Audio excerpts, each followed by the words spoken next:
What's a better way to do brainstorming? Because I have my ideas, but you're the expert in this area, and I'd love to hear you. So my favorite way that my favorite thing to talk about with brainstorming is first warm up.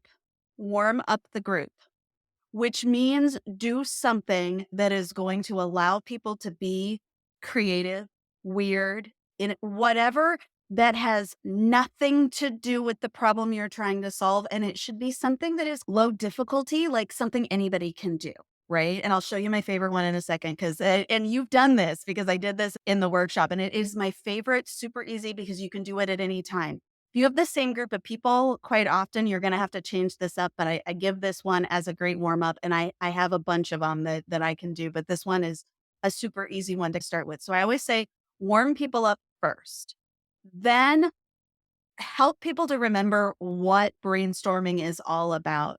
We're not, if you're going to do a big verbal, like a more traditional style brainstorm where people talk, it's the problem that adults have is saying, "But that won't work because of," like, we can't help ourselves, or somebody in the room can't help themselves.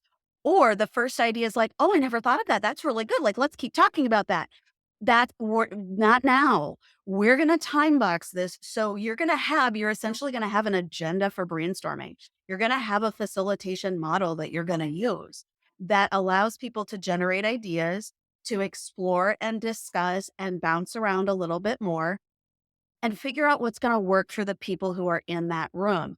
And brainstorming should not be like, oh my gosh, if I had a dollar for every time I got one of those brainstorming meetings that said, we have an hour long meeting and it's a brainstorming session.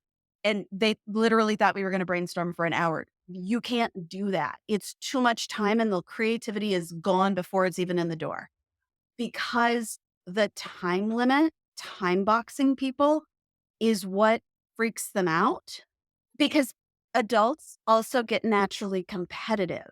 So if you tell them a bunch of rules and if you break people into teams, even if it is low stress, low whatever, all of a sudden people are going to they're going to want to win, even if I say it's not a competition. Oh, they want to win anyway. There's a little drive that happens there, right? We also have to think about others who may not thrive. Like I thrive on this level of chaos. I love out loud, chaotic brainstorming. That is totally my jam. I can adjust to that by doing something like sticky notes and doing some of the silent storm related stuff and whatnot.